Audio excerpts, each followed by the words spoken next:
Buenos días, hermanos y hermanas, bienvenidos a hoy día 30 de septiembre del 2020, hoy miércoles.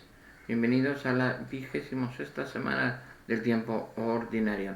Vamos a dar lectura a las Sagradas Escrituras que corresponden con el día de hoy. Lectura del libro de Job, capítulo 9, versículos del 1 al 12 y del 14 al 16. Respondió Job a sus amigos: sé muy bien que es así, que el hombre no es justo frente a Dios. Si Dios se digna pleitear con él, él no podrá rebatirle de 1000 razones una. ¿Quién fuerte o sabio le resiste y queda ileso? Él desplaza las montañas sin que se advierta y las vuelca con su cólera. Extremece la tierra en sus cimientos y sus columnas retiemblan. Manda el sol que no brille y guarda bajo sello las estrellas. Él solo despliega los cielos y camina sobre la espalda del mar. Creó la Osa y Orión, las Pléyades y las cámaras del sur. Hace prodigios insondables, maravillas sin cuento. Si cruza junto a mí, no puedo verlo. Pasa rozándome y no lo siento. Si coge una presa, ¿quién se la quitará? ¿Quién le reclamará? ¿Qué estás haciendo? Cuanto menos podré yo replicarle o escoger argumentos contra él. Aunque tuviera razón, no recibiría respuesta. Tendría que suplicar a mi adversario, aunque lo citara y me respondiera. No creo que me hiciera caso. Palabra de Dios, te alabamos, Señor. Salmo responsorial, Salmo 87, dice lo que sigue. Llegue a ti mi súplica, Señor. Llegue a ti mi súplica, Señor. Llega a ti mi súplica, Señor. Todo el día te estoy invocando, tendiendo las manos hacia ti. ¿Harás tú maravillas por los muertos? ¿Se alcanzarán las sombras para darte gracias? Llegue a ti mi súplica, Señor. Se anuncia en el sepulcro tu misericordia o tu fidelidad en el reino de la muerte. ¿Se conocen tus maravillas en la tiniebla o tu justicia en el país del olvido? Llega a ti mi súplica, Señor. Pero yo te pido auxilio. Por la mañana irá a tu encuentro mi súplica. ¿Por qué, Señor, me rechazas y me escondes tu rostro? Llega a ti mi súplica, Señor. Lectura del Santo Evangelio según San Lucas. Gloria a ti, Señor. Capítulo 9, versículos del 57 al 62. En aquel tiempo, mientras iban de camino Jesús y sus discípulos, le dijo uno: te seguiré a donde vayas. Jesús le respondió: las zorras tienen madriguera y los pájaros nido, pero el Hijo del Hombre no tiene donde reclinar la cabeza. A otro le dijo: sígueme. Él respondió: déjame primero ir a enterrar a mi padre. Le contestó: deja que los muertos entierren a los muertos. Tú vete a anunciar el reino de Dios. Otro le dijo: te seguiré, Señor, pero déjame primero despedirme de mi familia. Jesús le contestó: el que echa mano al arado y sigue mirando hacia atrás no vale para el reino de Dios. Palabra del Señor. Gloria y honor a ti, Señor Jesús. Hoy vamos a dar una lectura de la reflexión del grupo CR, de nuestros hermanos, grupo de oración, que nos dice lo siguiente. Queridos hermanos, nos pone la carta, muchas personas todos los años se deciden a hacer la experiencia del Camino de Santiago. En soledad, la experiencia permite descubrir lo que es salir al camino sin estar seguro de cuál es la meta. Ni siquiera se tenía la seguridad de dónde estaba la meta. Cada mañana se toma la mochila, el bordón de peregrino y se sale al camino, siempre hacia el oeste. Estar con Jesús era algo parecido al Camino de Santiago, con la diferencia de que no era para un mes, sino para toda la vida. Con Jesús se sabía de dónde se salía, pero no dónde se llegaba. ¿A dónde se llegaba? Los discípulos habían dejado atrás sus casas, sus trabajos y sus redes. Con Jesús no tenía nada más que sus propias fuerzas y el polvo del camino. Jesús iba por delante, todo era posible, porque Jesús era absolutamente sorprendente. Sus caminos siempre parecen nuevos. Les digo, hermanos, que Jesús es el camino. Jesús ya es el camino. Tú sigues a Jesús y Jesús ese es el camino. En el Evangelio de hoy, como en el caso de los peregrinos, no es Jesús el que invita a seguirle. Son algunos de los que están con él los que parece que quieren comprometerse a seguir a Jesús. Nos comprometemos todos. Todos debemos comprometernos, seguir a Jesús. A estar siempre con él, siempre. Da la impresión de que habían encontrado en él, que le habían acompañado unos días y que de esa experiencia habían brotado el deseo de quedarse siempre en compañía de Jesús. Pero, ahí está el pero no saben dónde se habían metido. Jesús le pide una entrega, una radicalidad total. Hay que dejarlo todo y encontrarse con la nada. Si el Hijo del Hombre no tiene dónde reclinar la cabeza, tampoco los que están con él. Jesús va camino de Jerusalén y allí las expectativas no son buenas. Esos nubarrones terribles también están sobre la cabeza de los que acompañan a Jesús. Hoy sucede algo muy parecido. Seguimos a Jesús, nos comprometemos y debemos seguir comprometiéndonos hasta el fin. En el Camino de Santiago, el que coge el Camino de Santiago a estas tierras a la que pertenezco yo, a la Archidiócesis de Santiago de Compostela, pues estas tierras que son tierras santas, que es tierras de peregrinaje.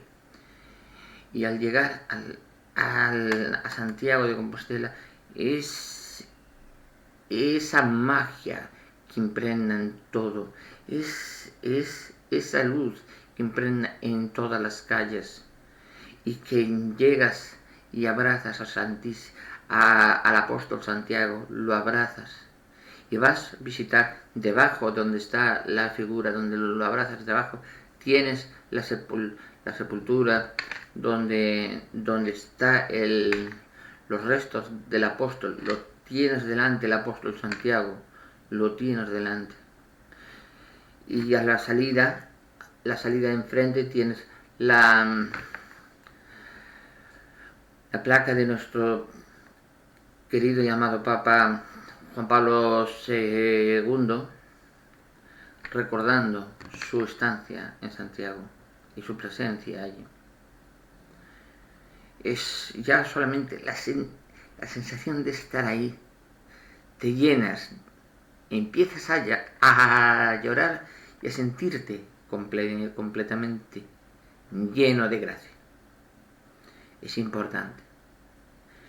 Y más lo notan el esfuerzo que todos los peregrinos en el Camino de Santiago hacen día tras día. Y llegan al día y le ponen el sello de haber recorrido el tramo. Y empiezan un nuevo día y llegan al otro día, le ponen el otro sello para recorrer el tramo. una vez recorrido el tramo, y llegan a Santiago y se hacen las largas colas para recoger el certificado de peregrino y entrar a la catedral para abrazar al santo, abrazar, sentir que estás abrazando al apóstol Santiago. Y es sentirse con una plenitud plena, completa. En el Evangelio de hoy nos dice, en la primera lectura del libro del Job, nos dice perfectamente, respondió Job a sus amigos, dice, sé muy bien que es así, que el hombre no es justo frente a Dios, el hombre nunca es justo frente a Dios, Dios es el justo. Tú no puedes rebatir a Dios ninguna de sus decisiones, porque Él ve, Él construye el libro de la vida, Él te construye el libro de la vida, tu nombre está escrito en el libro de la vida, y Él cuando antes de que tú nacer, como aquella persona que lo vio debajo de la acequia, lo vio y le dice, antes de verte, Felipe, yo te vi y orabas por mí, orabas por Dios. Pues es que todo está escrito antes de que el alma salga de Dios, antes de que el alma se incorpore al cuerpo, antes que uno viva ese primer latido de corazón, esa encarnación del primer latido, ese corazón del primer latido, ese primer latido de vida, es el latido de Dios. Es el primer latido de ese corazón, de cualquier corazón, sobre todo hijos de Dios, el Hijo de Dios.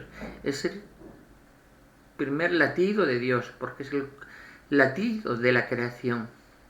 La creación es la vida, esa vida que nos va a surgir todos los días, poco a poco, momentos tristes, momentos alegres, momentos de depresión, momentos inquietantes, pero al fin y al cabo, eso es la vida.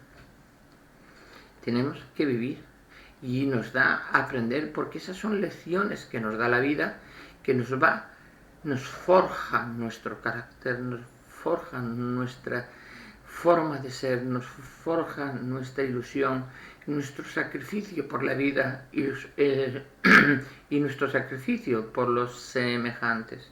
Eso es importante. En el Salmo dice, llegué hasta ti mi súplica, Señor. No dice muy claramente, llega hasta ti mi súplica.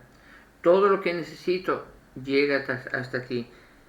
Todo el día estoy invocando, todo el día estoy rezando, todo el día hay que estar rezando Santo Rosario todos los días, rezar todo el Santo Rosario todos los días, pedir al Padre siempre por todos los problemas del mundo, que pida la solución.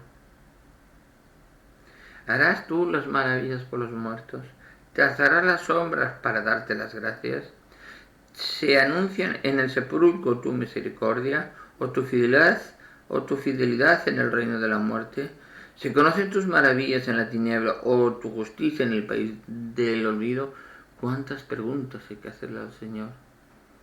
Pero todas las preguntas son contestadas. Todas.